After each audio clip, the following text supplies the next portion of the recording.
¿Qué tal? Buenas tardes a todos y a todas. Bienvenidos y bienvenidas una vez más a una nueva emisión de este ciclo Soberanía y Memoria. Los invitamos, ¿sí?, a que pulsen el botón de compartir abajo de esta transmisión para poder replicar en sus perfiles personales de Facebook. Y también los invitamos y las invitamos a que, además de saludarnos en el chat, nos digan desde qué localidad son, porque nos jactamos de ser un programa federal y de alguna manera queremos que se vea y se visibilice de dónde son, de dónde se están conectando para vernos. Así que ya estuvimos leyendo ahí un par de comentarios desde Buenos Aires, también desde España. Estuve ahí que ya se están conectando para vernos, así que más que contentos de estar acá de alguna manera poniendo este pequeño granito de arena en la construcción de la soberanía por nuestras Islas Malvinas. Bien, tenemos buenas noticias, ¿sí?, esta semana. No sé si lo estuvieron viendo en las redes o en los diarios, en los medios de comunicación. El G77 más China, es decir, una reunión de 134 países, se pronunció a favor de nuestra soberanía en Malvinas, no solamente en relación a la soberanía en sí, sino también a la soberanía de nuestros recursos naturales. Sí, fue muy importante esta declaración que se aprobó en el marco de la cumbre del G77 más China. También en este sentido, nosotros desde este programa hablamos varias veces de la política exterior de nuestro país.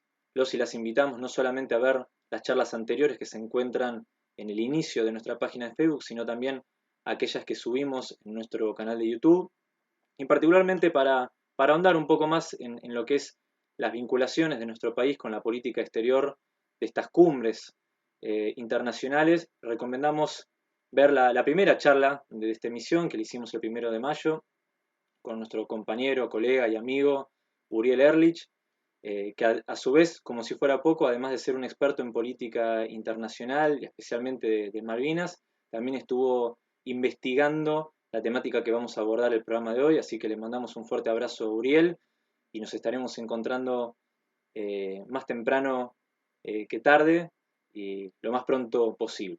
Así que un abrazo para nuestro compañero y amigo Uriel.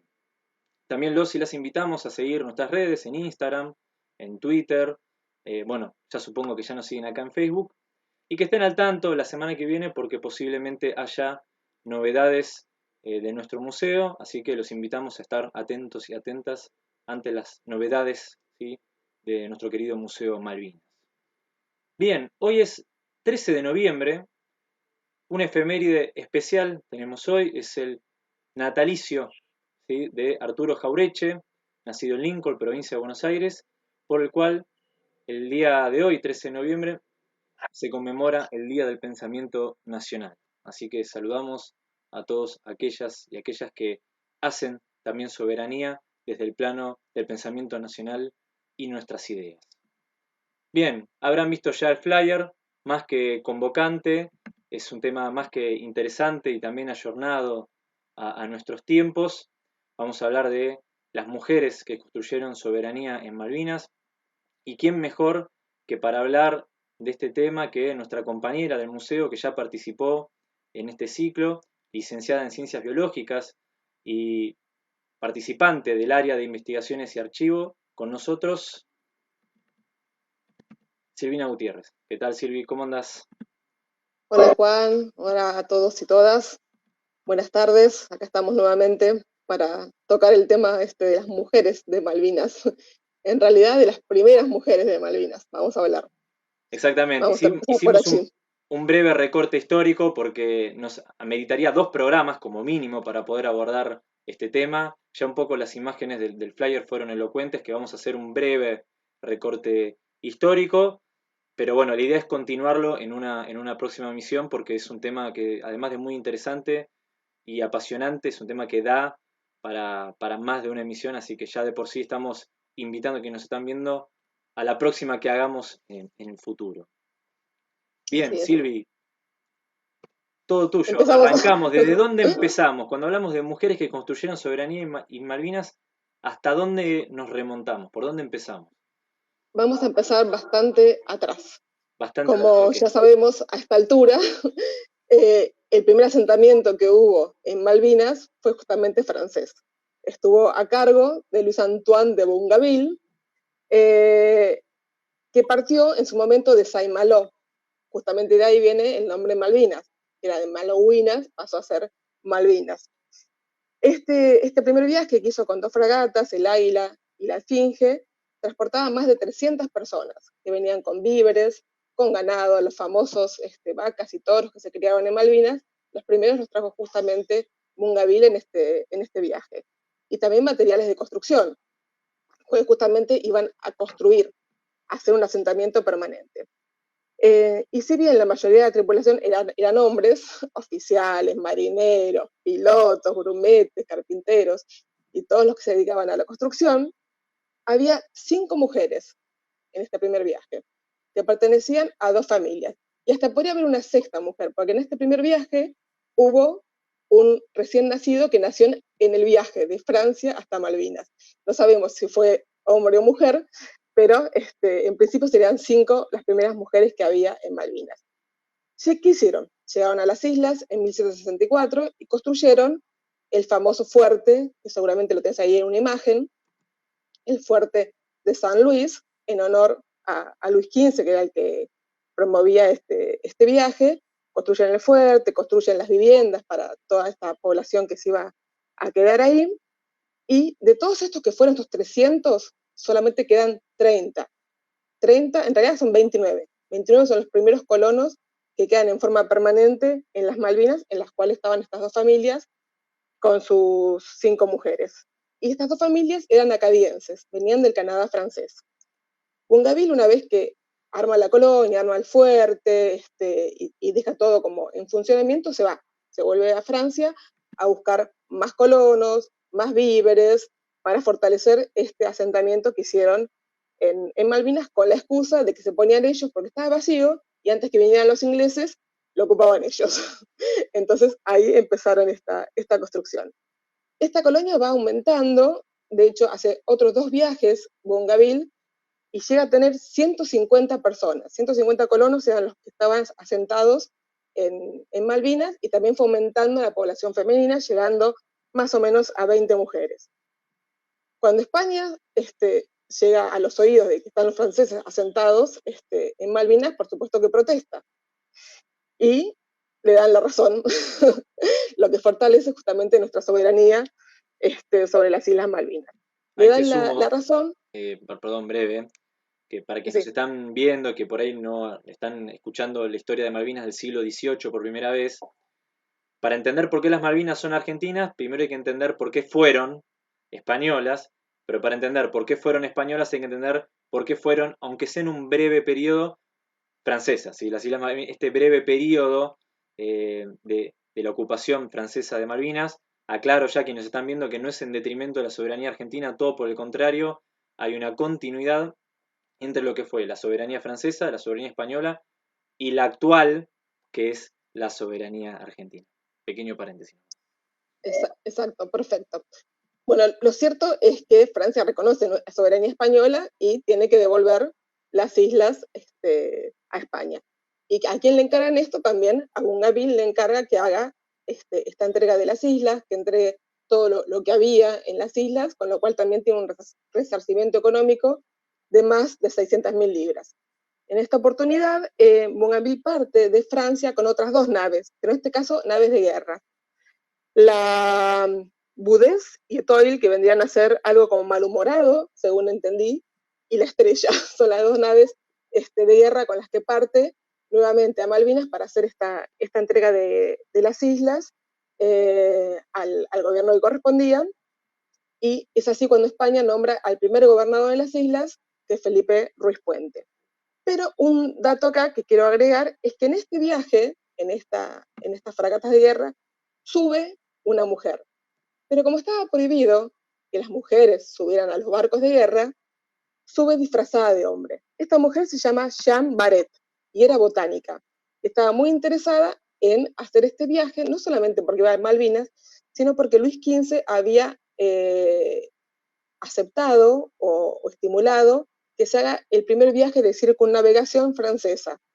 Y, por supuesto, Jeanne Barret, que está interesadísima en hacer este viaje, y se anota como asistente de un naturalista que iba en ese viaje, que era Philippe Commerson. Así que sube disfrazada de mujer y así, disfrazada de hombre, perdón, y así empieza su viaje. Pero en medio del viaje descubren que no era un hombre, sino que era una mujer, y la obligan a bajarse del barco junto con Commerson, que era la persona a la que ella ayudaba y que obviamente estaba en complicidad con ella, y la encubrió todo ese tiempo. La desembarcan en las Islas Mauricio. Es la imagen que tenemos ahí, esa que aparece en la foto, es justamente ella. Y también cambió su nombre, de femenino a masculino. Pero volvamos a Puerto Luis. Luego de que Bougainville entrega las Malvinas, España nombra al gobernador de las Malvinas, Ruiz Puente, y así suceden 20 gobernadores al frente de 32 gobernaciones. Todos hombres, todos hombres. Tampoco tenemos registros que haya mujeres en el presidio que había. Sabemos que en el periodo español hubo un presidio en Malvinas. Bueno, tampoco tenemos registro de que en ese presidio haya habido mujeres. ¿Y qué pasó, Juan, después de la Revolución de Mayo? Bueno, acá es donde aparezco y hago los pequeños aportes, ¿no? Históricos. Interesante esto que mencionás, Silvi, para también entender la dinámica que hicieron los españoles con Malvinas. ¿Qué uso le dieron? Era como una especie de alcatraz virreinal, ¿no? Era un presidio a cielo abierto, porque obviamente no se podían escapar porque no podían salir del archipiélago nadando al continente o a Tierra del Fuego. Y como bien vos mencionás, nosotros tuvimos en nuestro museo expedientes penales, digamos, ¿no? Se veía la carátula, ¿no? De los expedientes. Y hasta ahora, digo hasta ahora porque no estamos cerrados a que el día de mañana un investigador, una investigadora encuentra un expediente penal virreinal. Hasta ahora los condenados a Malvinas han sido, hasta ahora, lo que sabemos, varones. ¿Sí? Exacto. Pero bien, como bien vos sí. No, seguimos con Sí, la sí, sí. Revolución de Mayo. Exactamente. Y a partir de la Revolución de Mayo y la Guerra de Independencia, como bien muchos saben y que ya estuvimos hablando, todo el territorio virreinal del Virreinato del Río de la Plata pasa a ser un estado independiente, pasa a ser las Provincias Unidas del Río de la Plata, luego se cambia el nombre de Provincias Unidas del Sur, que era más inclusivo y más abarcativo con la realidad territorial. Y esto un poco ya lo hemos charlado, digamos, en transmisiones anteriores, de que al contexto de la independencia había un gobierno que era el directorio, que era un gobierno centralizado, unipersonal, con sede en Buenos Aires, que obviamente tenía la oposición de los caudillos federales, Artigas en la banda oriental, López en Santa Fe, Bustos en Córdoba. Y que bueno, que estas fuerzas políticas, ¿no? Entre directoriales y federales chocan el 1 de febrero de 1820 en la batalla de Cepeda, donde ese poder central se disgrega en las autonomías provinciales más o menos como las conocemos hoy. La pregunta filosófica era quién se hacía cargo de Malvinas, y era que Buenos Aires le correspondía hacerse cargo de lo que hoy conocemos como Ciudad de Buenos Aires, Provincia de Buenos Aires, Río Negro, Chubut, Santa Cruz, Tierra del Fuego y Malvinas. Todo ese territorio patagónico formaba parte de la provincia de Buenos Aires. Y es en este contexto entre que todavía está el directorio en las últimas, ¿no? Enero de 1820, que es que se lo nombra a David Shewitt, ¿sí? Que hace poco ya estuvimos hablando sobre este bicentenario de su llegada a Malvinas con la fragata Heroína, y en noviembre, el 6 de noviembre de 1820, planta nuestra bandera nacional haciendo un ejercicio y la toma de posesión formal de nuestra soberanía en Malvinas. Bien, y en ese viaje tampoco había mujeres. Hasta lo que sabemos, como vos decís, el día de mañana no sabemos si esto puede cambiar, pero hasta hoy lo que tenemos de información es que en ese viaje no hubo mujeres. Y en el 24 aparece la expedición de Pablo Ariguatí, también con destino a las Malvinas. Tenemos documentación de la GN. Aprovecho para decir que el Archivo General de la Nación es una fuente de información re importante a la que solemos acudir con frecuencia para buscar documentación que es muy, muy rica. Y dentro de esa documentación encontramos este documento de Ariguatí de 1824, firmado por él, en el que nombra a los 23 peones que contrata para esa expedición y no figura ninguna mujer. Como ese otro documento que también tenemos, de 1825, en el que Bernet también hace un contrato de 25 gauchos. El nombre de gauchos y peones en realidad es variable, porque si uno lee documentos como venimos mostrando en las redes, el diario de Emilio Bernet, a veces los gauchos y los peones hacen más o menos las mismas actividades, sobre todo al principio de este poblado de Puerto Luis, de repente el clima estaba feo y en vez de ir a buscar ganado, se ponían a arreglar una casa, a construir, o sea, que peones y gauchos en ese contexto no era muy, muy distinto. El documento de Bernet dice 25 gauchos que contrata, todos hombres, no hay ninguna mujer. Y el primer viaje que hace Luis Bernet a las islas era supuestamente para llevar estos primeros 25 gauchos. Sale de Buenos Aires el 12 de enero y llega a Malvinas el 9 de junio. Es la primera vez que Luis Bernet pone pie en las Islas Malvinas, en lo que va a ser Puerto Luis. Bernet continúa por muchos años llevando barcos con víveres, con peones, con gauchos, va y viene a las islas. En todos esos documentos que encontramos no figura ninguna mujer. En 1828 tenemos el decreto de Dorrego, que ahí te dejo la palabra para que cuentes brevemente.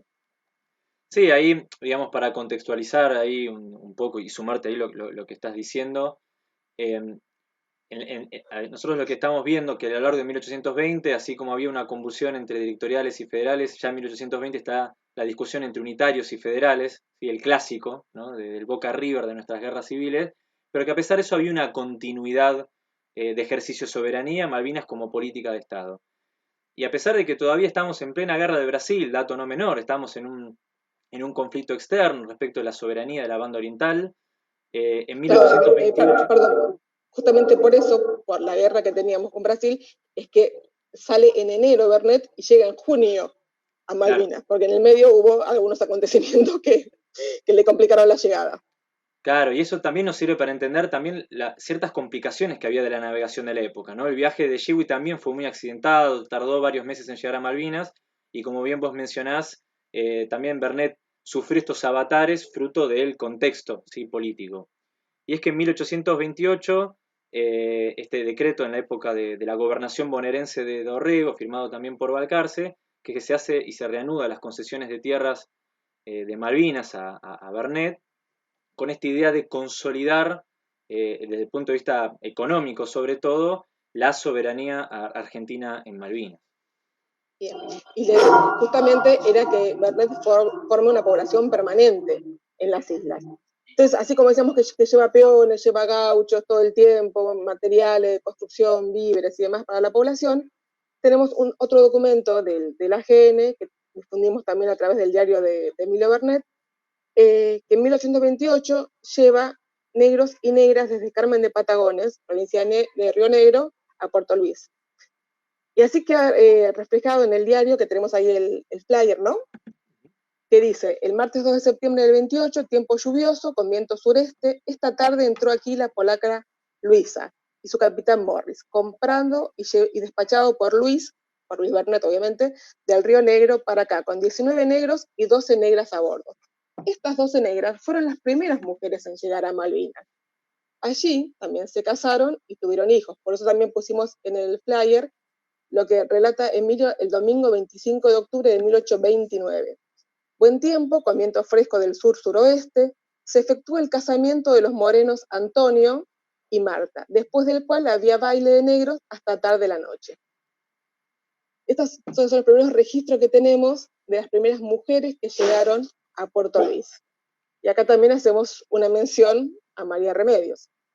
Claro, exactamente, sí, es muy interesante esto que mencionas, porque cuando hablamos de la historia de nuestro país, hablamos de los pioneros y las pioneras, fue todo un tema, digamos, discutir la cuestión de la afroargentinidad, ¿no? Es algo que se ha discutido mucho en estos últimos 10, 15 años desde el punto de vista historiográfico, derribando un mito clásico que no lo voy a ni pronunciar, pero implícitamente creo que me están entendiendo, que históricamente hubo una negación totalmente de la afroargentinidad, ¿no? Y desde el año 2010, ¿sí? Que a través de, digamos, de los festejos del Bicentenario, rompiendo con esos clichés de los actos escolares, ¿no? De que solamente se habla de la población afro para la Revolución de Mayo y después se invisibiliza todos las contribuciones, los aportes y los vaivenes de la cultura afro de nuestro país. Y acá estamos viendo en imágenes, ¿sí? Un dibujo de María Remedios del Valle que está muy difundido, está en todas las redes. Fíjense en Instagram, si no lo habrán visto, en Google, en un montón de páginas e incluso en medios de comunicación, que a nosotros no nos sorprende.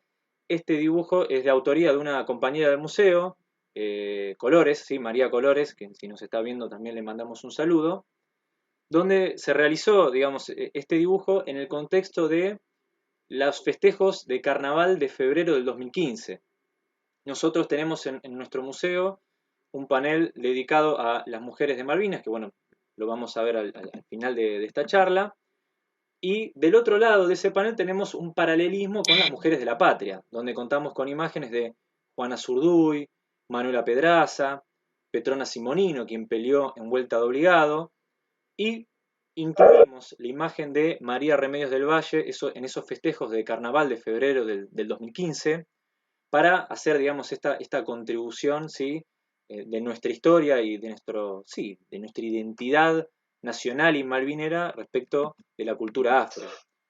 Y agrego, digamos, como dato reciente, que recién hasta el año 2013, ¿sí? Por la ley 26.852, que es que se reconoce como el 8 de noviembre como el Día de los Afroargentinos y Afroargentinas y la cultura afro de nuestro país, que coincide con el pase a la inmortalidad de María Remedios del Valle, quien fue injustamente olvidada después de la Guerra de Independencia, fue recién reconocida por el gobernador de la provincia de Buenos Aires, Viamonte, y en el segundo mandato del gobernador Juan Manuel de Rosas se le hace un reconocimiento económico y también militar, dándole una pensión equivalente a la de sargento mayor. Y aprovechamos para contar que el Ministerio de Cultura de la Nación justamente lanzó un concurso de poesía, de dibujos y demás para difundir la figura de María Remedios del Valle. Bueno, y volviendo a los afros, de esta presencia afro en Malvinas también da cuenta María Sáez. Pero antes de hablar de María Sáez, vamos a decir, ¿quién fue María Sáez? Bueno, María Sáez había nacido en la Banda Oriental en 1800, se casa con Luis Bernet, y cuando Bernet es nombrado comandante político y militar de las Islas Malvinas en 1829, viaja hacia el archipiélago. Llega a Malvinas el 14 de julio de 1829, con sus primeros tres hijos, Emilio, Luisa y Sofía, que aún ni siquiera caminaba, y además estaba embarazada. Desde el día que llega a Puerto Luis, ella empieza a escribir un diario, que yo debo confesar que cuando empezamos a construir el museo, el diario de María Sáez me atrapó, no lo conocí hasta ese momento y me pareció un documento impresionante. Ella escribe día por día todo hasta lo mínimo que pasa en Puerto Luis. Por eso digo, el primer día que ella llega, escribe en su diario: llegué a las casas y lo primero que vi fue una infinidad de negras chicas y grandes salir a recibirme, haciendo las mismas demostraciones de contento que los negros. Y todo este diario, que es breve en realidad porque va desde julio hasta diciembre, página por medio, ella habla de los negros, de las negras, lo que hacían, cómo trabajaban. Y ella trabajaba a la par en el sentido de que si hacían velas, ella hacía velas, cortaban ropa, tenía una presencia muy fuerte en las islas. Y este documento que deja este diario es un documento muy importante, porque gracias a este diario y a otros documentos, por supuesto, es que pudimos reconstruir cómo era este pueblo, cómo era Puerto Luis, y nos acerca a lo que era la cotidianidad. No eran dos piedras ahí olvidadas en el fondo del mundo, sino que era un lugar activo en el que había actividades todos los días, tanto de ir a buscar el ganado, de pescar, de hacer pan, de plantar y cocinar las cosas que podían sacar, de ordeñar las vacas, hacer quesos. Era un continuo de actividades. Y también deja registro, María, de los barcos que llegan, con mucha frecuencia a las islas para proveerse tanto de ganado, de carne fresca, que era importantísima, justamente por el escorbuto que sufrían las embarcaciones que hacían largos viajes. La carne fresca era como esencial. También tenía agua dulce Malvinas, o sea que era un lugar súper importante, estratégico en esa posición. Y María nos cuenta esto con mucho detalle. Y para mí fue un hallazgo encontrar este diario, que no es, hasta que empezamos el museo por lo menos, no era demasiado conocido. Nosotros lo difundimos todo lo que pudimos y lo sigo teniendo en mi mesa de luz para cada tanto consultarlo. Bueno, estamos viendo la foto de María Sáenz, ¿no? Sí, ya la vimos con la primera imagen del diario, y ahora si mal no recuerdo tendríamos que ver la maqueta, digamos, ¿no? Cómo eso se Bien. tradujo en Iba- no, quería, perdón, tal de Malvina perdón, primero. Sí, sí. quería hacer una sola mención. Eh, Como decíamos, pasaban muchos barcos por Malvinas y hay una narración de Fitzroy que describe cómo es su visita a la casa de Bernet y demás, y en un párrafo dice: la señora Bernet, una porteña, nos dejó oír su excelente voz, que sonaba no poco extraño en las Malvinas, donde solo esperábamos encontrar algunos loberos. María, además, participa de la fundación de Puerto Luis, le coloca cintas blancas y celestes a los habitantes, cantan el himno, pero no era la única mujer que había muchas otras mujeres que la encontramos tanto en el diario de María como en el diario de Emilio. Estaba Antonina Roxa, Gregoria Madrid, Carmelita, Victoria Enríquez, que es una de las que se casa, Mariquita Gabossi, que era la esposa del pescador, Carlota, Elisa, Marta, Julia, Francisca, Carmen y otras. Y Francisca fue justamente, que también era una negra, quien es la protagonista del primer nacimiento en las Islas Malvinas. Y vemos lo que dice el diario de Emilio Bernet el jueves 10 de diciembre de 1829. Nublado, con chubascos de granizo y lluvia, como también un poco de nieve. Viento sur muy fuerte. Parió esta mañana a las 5:15 la negra Francisca un mulatito.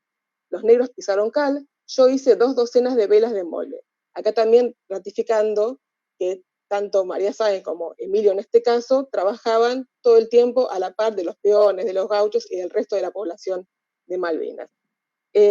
Por investigaciones de Pablo Sirio, que también estuvo en este ciclo, concluye que este niño, que es el hijo de Francisca, es el que lo denominan Daniel. Pero hubo otros nacimientos. El 5 de febrero de 1830 nace la hija de María Sáenz y Luis Bernet. Dijimos al principio que ella llega a Malvinas embarazada. Bueno, en algún momento tenía que haber un nacimiento. Acá nace esta hija de ellos, que es Malvina Bernet, que es la primera mujer argentina nacida en las islas. Y acá vamos a hacer una acotación y también un agradecimiento. Una acotación por el nombre. Muchas veces vemos documentos que aparece como Matilde Malvina Bernet o como Matilde Bernet, y hubo documentos que nos alcanzó Ana Aramendi Jurado, que es descendiente de Malvina Bernet, y que está haciendo toda una investigación justamente por el nombre, si es Matilde, si es Malvina. Y nos acercó varios documentos, el censo de 1869, el censo de 1895, y un documento en el que aparece el casamiento de una de sus hijas, de Malvina Justa, en la que aparece no como Matilde, sino como Malvina. Entonces, al día de hoy, podríamos decir con esta documentación que el nombre de esta niña nacida en Malvinas fue Malvina Bernet. Ahí te sumo, Silvi. Primero, nada, seguir saludando a quienes nos acompañan acá en la transmisión. Nos están mandando saludos de Tres Arroyos, de Río Grande, capital nacional de la Vigilia, de Ushuaia, capital de Malvinas. Bueno, básicamente de todas las provincias y que estamos agradecidos. No dejen de mandar saludos, que estamos atentos al chat. Y también reafirmamos este saludo a Pablo Ciro, que también está acompañando esta transmisión, así que ahí está haciendo sus aportes en el chat, así que también le mandamos un saludo. Ahí respecto del nombre Malvina, me estoy yendo un poco del guión, ¿no? Pero quería ahí aportar, porque a veces surgen así en vivo. Aporte, aporte. Esta cosa de que Malvina es un nombre, o lo fue por mucho tiempo, un nombre común en Malvinas, incluso post ocupación británica, como también un símbolo de que están reconociendo nuestra soberanía. Si uno va a Puerto Argentino, y esto lo pudimos averiguar por gente que viajó a Malvinas, que hay un hotel muy conocido en Puerto Argentino que se llama Malvina Hotel, ¿no? Y cuando uno le pregunta, pero ¿cómo se llama Malvina? Y hacen así, como vieron el emoji del WhatsApp, como, y no sé, se llama así, se ve que es un nombre muy común porque la dueña del hotel que lo fundó se llamaba Malvina. Bueno, el nombre Malvina o Malvina como nombre, digamos, ¿no? Nombre propio, es también un indicio de soberanía indiscutible en relación de nuestra argentinidad en Malvinas. Perdón, quería agregar ese pequeño dato. Está perfecto. No, justamente es Malvina Bernet la que empieza como una tradición familiar poniéndole a los hijos el nombre Malvina. De hecho, tiene una hija que se llama Débora Malvina y otra Malvina Justa. Claro. Y la idea era que cada generación subsiguiente le pusieran al menos a un integrante de la familia el nombre de las islas. Malvina Bernet se instaló con su familia muy cerca de nuestro museo, en la finca que tenía ahí en San Isidro, que si hoy se pueden acercar, tiene una placa, no se puede visitar ni nada, pero bueno, tiene una placa afuera que cuenta que ahí vivió Malvina, y ella organizaba en su casa reuniones familiares, reuniones también con otra parte de la sociedad, en la que reivindicaba siempre la soberanía argentina en Malvinas. Ella fue una incansable luchadora por la soberanía, y su familia continuó ese legado. Y hablando también de estos aportes, digamos, tanto de María Sáez como de Malvina, nosotros ahí teníamos preparado, y lo voy a mostrar en pantalla, una imagen de la maqueta, ¿sí? Que tenemos en el museo, donde claramente se ve ahí la famosa casa del comandante, con la La bandera argentina comandancia. ahí en primer plano. Contanos, Silvi, cómo fue este trasfondo de cómo hablamos de fuentes historiográficas, como podría ser el diario de María Sáez, el diario de Emilio, en, por ejemplo, la construcción de esta maqueta que es un hito, ¿sí? En nuestro museo. Claro, cuando hicimos el museo surgió la idea de poder representar, hacer más tangible este lugar que se veía como algo tan poco conocido. La forma más fácil de verlo era justamente con una maqueta. Entonces había que buscar cómo era ese lugar, cómo era ese pueblo, dónde estaba la comandancia, cómo estaba construida. De hecho, cuento que la comandancia había sido la iglesia de los españoles. Era la única casa que tenía dos plantas.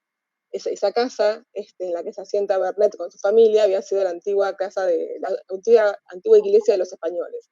Y siguiendo todo el relato de María, es que pudimos ir reconstruyendo dónde estaba la casa del pescador, dónde estaba la casa de la turba, dónde estaba la casa de la leña, dónde estaba la casa del tonelero donde hacían los bailes porque era la más grande, dónde estaba el almacén. Fue un documento súper importante para poder llegar a esta reconstrucción, más sumando otros documentos, hay también muchos documentos en el AGN, que tiene dibujos, planitos de cómo era este lugar, con lo cual es una fuente muy importante de información. Ahí te sumo 3 saludos, ¿no? Que están acá en el chat. Bueno, primero que nos saluda el director del museo, Edgardo Esteban, que nos saluda por esta transmisión. Y también tenemos a Daniela Badra y a Mario Volpe, quienes también son asiduos de este ciclo. Ahí Daniela Badra me corrigió, es Malvinas House, sí, no es Malvinas Hotel, ahí incorporo.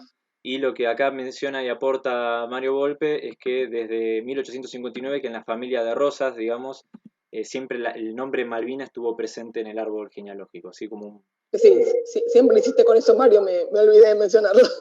Igual les mandamos un saludo. Bueno, vamos a seguir con otra María, en este caso llamada la Grande, María Vieja, la Reina o Santa María. ¿Quién es esta María Grande?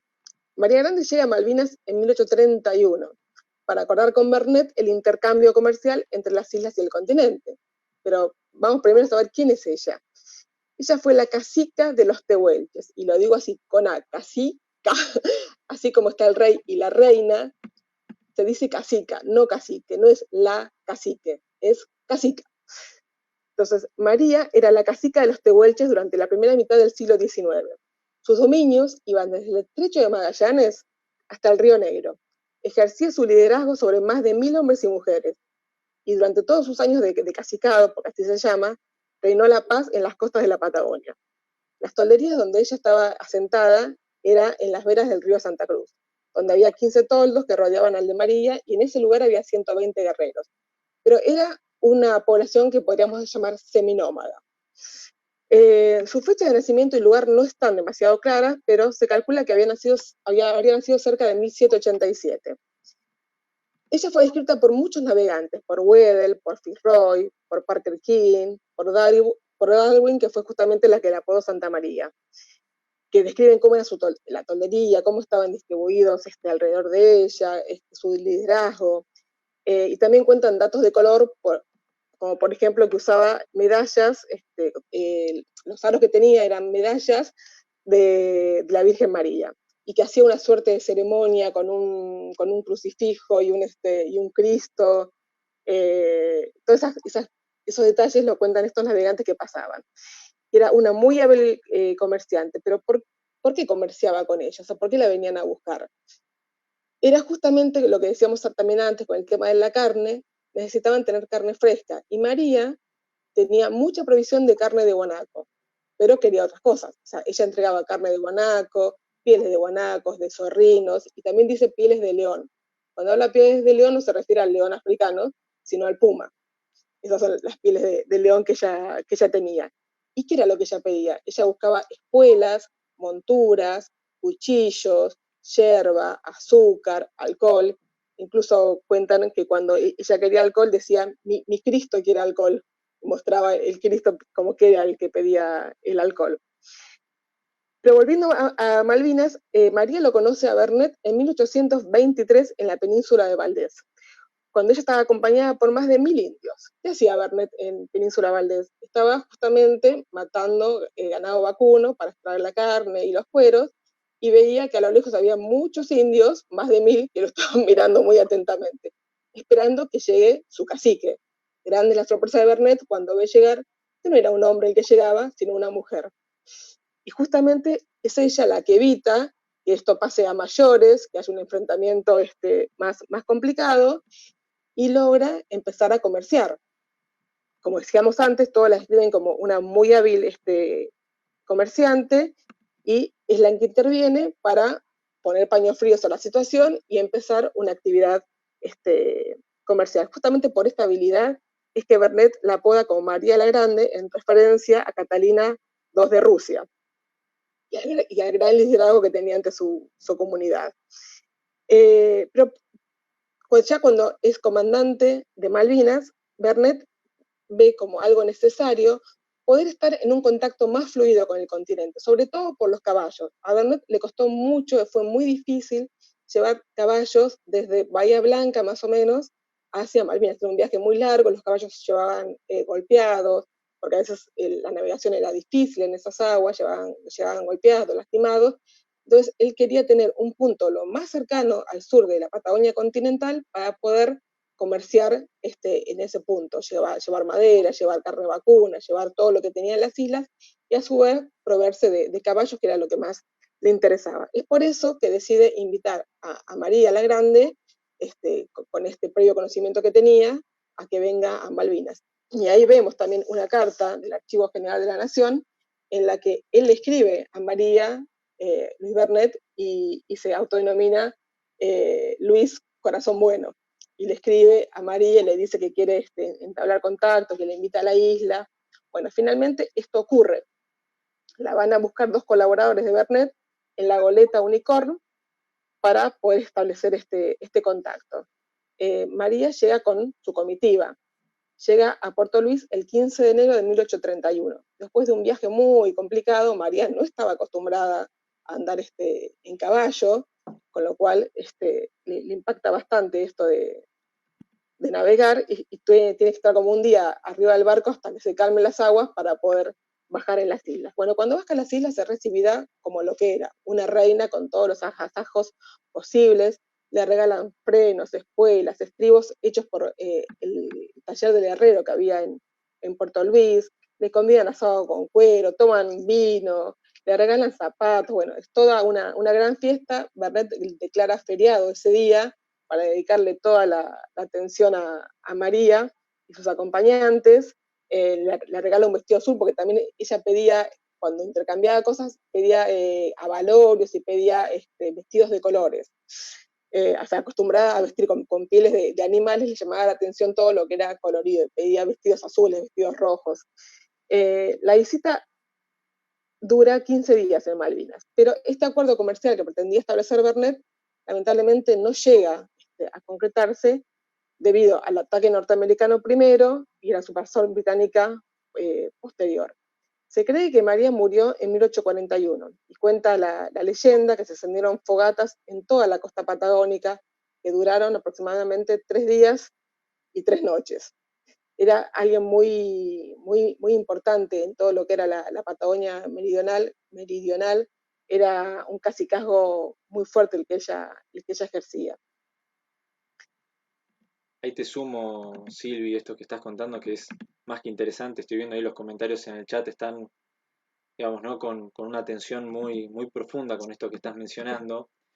Eh, Nosotros en la charla pasada, cuando hablamos de esta diversidad, digamos, ¿no? que había en Malvinas, población afro, gauchos, bueno, europeos, pero que estaban, digamos, ¿no? bajo la órbita de lo que sería la soberanía argentina, ¿no? De David Shewitt como navegante, o incluso Luis Bernet, digamos, que nació en Hamburgo.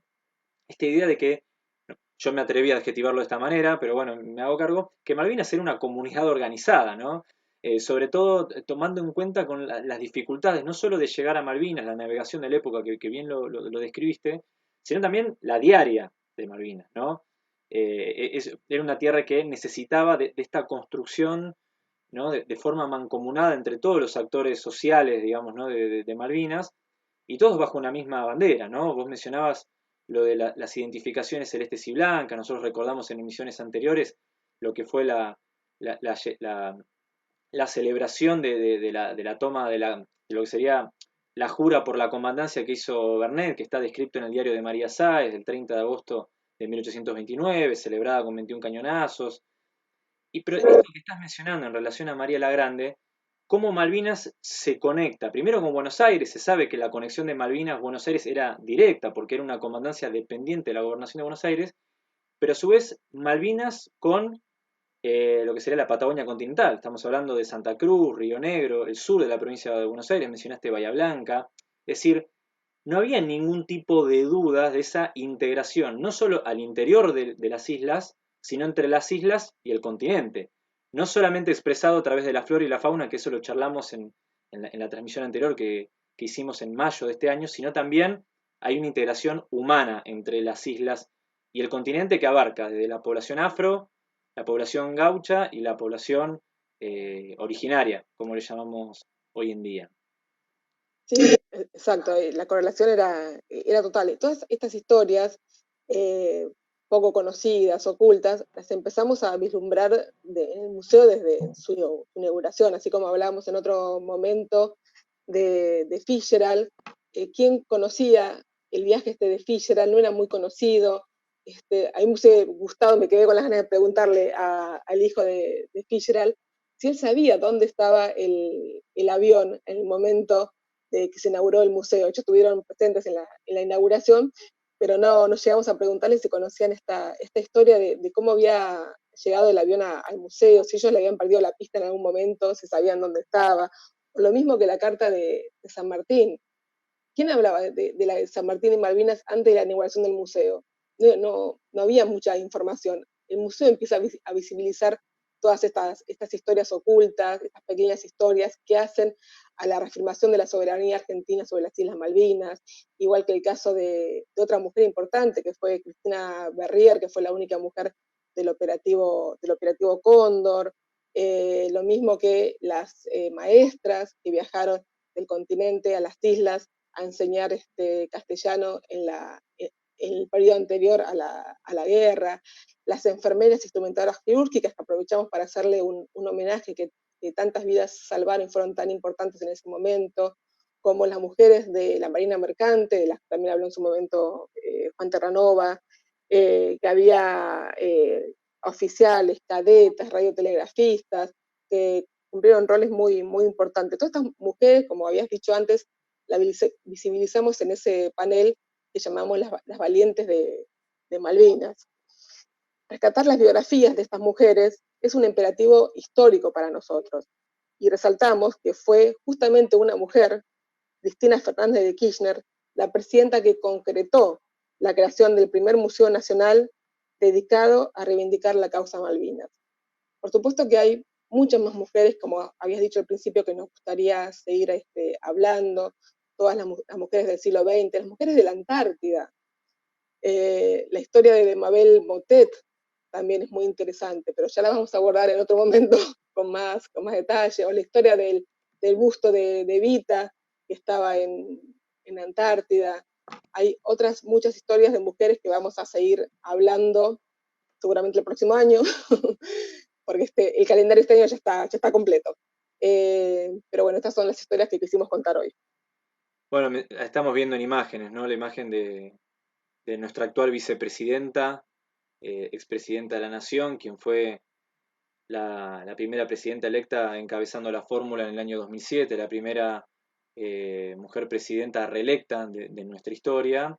Y esta imagen que nos compartiste para esta transmisión, que fue el 10 de junio del 2015, en el primer aniversario del museo, donde, bueno, nuestra vicepresidenta, en ese momento, tanto en la inauguración como en el primer aniversario, dejó muy en claro, ¿no?, cuál es el propósito del museo y en esta idea de no solamente reafirmar nuestra soberanía en el plano de lo que sería la política internacional, las relaciones exteriores, todas las gestiones de Cancillería que actualmente la están encabezando muy bien, sobre todo con la recreación, digamos, ¿no?, de la Secretaría de Malvinas, por esta declaración que mencioné al principio del G77 más China, sino también esta idea de, bueno, la cuestión identitaria, la cuestión cultural, digamos, esta idea de reafirmar nuestra soberanía a través de un dispositivo, si se quiere, que es el Museo de Malvinas, como de alguna manera una herramienta eh, para hacer soberanía en el plano identitario y cultural y ver que de Malvinas tenemos 500 años de historia, que digamos, podemos ahondar, digamos, en un montón de episodios que, como bien decía, estaban ocultos, ¿sí? A mí, si se me permite un comentario, nadie puede negar, nadie, que el periodo 2003-2015 fue de sucesivas reparaciones históricas, ¿no? Quizás empieza de forma más emblemática con lo que fue bajar los cuadros de los genocidios del Colegio Militar de la Nación, la reapertura de los juicios por los crímenes de lesa humanidad, recuperar la ESME y transformarla en el espacio de memoria y derechos humanos, donde está emplazado hoy en día el museo, pero no conforme con eso empezó una gran sucesiva política de reparaciones históricas, como por ejemplo el aumento de la pensión honorífica a nuestros excombatientes, también con lo que fue las banderas del operativo Cóndor, la desclasificación del informe Rattenbach, eh, lo que mencioné recién, lo del Día de las Afroargentinas y los Afroargentinos, el Día de la Cultura Afro en 2013, en fin, el Día de la Soberanía Nacional, que estamos en vísperas de ser el feriado, digamos, de la semana que viene, y que eso obviamente incluye también Malvinas, y que nos sirve también para entender que no es que, bueno, está una historia argentina y Malvinas como un anexo.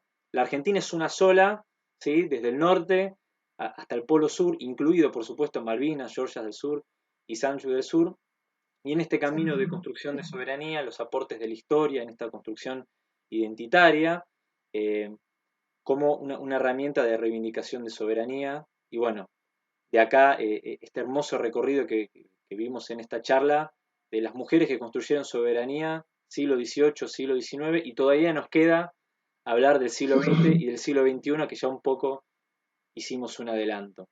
No sé, Silvi, si querés agregar algo más. No, no, creo que ya está todo dicho lo que hemos pensado más o menos contar hoy y reafirmar esto, que vamos a seguir investigando sobre las mujeres de Malvinas. Ahí también la tenemos a Daniela, que también es una luchadora por la soberanía argentina en Malvinas a través del deporte, a través de todo lo que ella hace, y así hay muchas mujeres que están en esta senda. Y bueno, y continuaremos no solamente desde este ciclo que tenemos acá los viernes a las 18 horas, sino también en nuestras redes, como ya venimos haciendo. Para quienes no lo saben, quien está detrás de las efemérides que publicamos en nuestras redes es justamente Silvina, quien tiene un registro quirúrgico, digamos, ¿no?, y cronológico muy preciso de estas efemérides que hacen a nuestra historia, a nuestra soberanía, que también nos sirve como herramienta pedagógica para incorporar esta historia tanto de Malvinas como de la Antártida, incluido el rol de las mujeres en esta construcción de soberanía. Así que bueno, de nuestra parte, obviamente, Silvi, agradecerte, muy interesante la charla, sobre todo con documentos, estuvieron agradeciendo la presencia de los documentos en esta transmisión. Sí, Así que sí, bueno, eso es re importante aclarar de que el Archivo General de la Nación tiene todo un catálogo especial dedicado, que se llama Archivo Bernet, Fondo Bernet de la Sala 7, que tiene muchísima documentación, que es invalorable, toda esa información que fue tan bien conservada durante tantos años y con tanto detalle. Hay mapas, hay esquemas, hay incluso cosas que me llamaron mucho la atención, no tiene que ver con las mujeres, pero aprovecho para decirlo. Hay uno en el fondo Luis Bernet, incluso el detalle de cómo había que hacer las casas, el dibujo de las casitas, cómo era, cómo se había que construir las chimeneas. Recuerdo que cuando hicimos la maqueta del museo, esta información fue vital. El maquetista me preguntaba cosas mínimas, y por ejemplo hay documentos de Bernet que dice que hay que poner piedritas en la puerta de la casa para que no se llene de barro al ingresar. O sea, así cosas al detalle de lo que hacía a las islas, y es información súper importante y que hace también a nuestra soberanía. Bueno, Silvi, nuevamente muchísimas gracias por ilustrarnos, ¿no? en nuestra historia de Malvinas. Cada vez que termina un programa salimos más malvineros todavía, más metidos en tema. Así que bueno, de mi parte y del museo nuevamente te agradecemos y le mandamos un saludo a todos y a todas quienes nos acompañaron en esta transmisión a través de los comentarios. Así que bueno, nos despedimos, nos reencontraremos el viernes que viene a esta misma hora por una nueva emisión de este ciclo Soberanía y Memoria. Chao. Chao.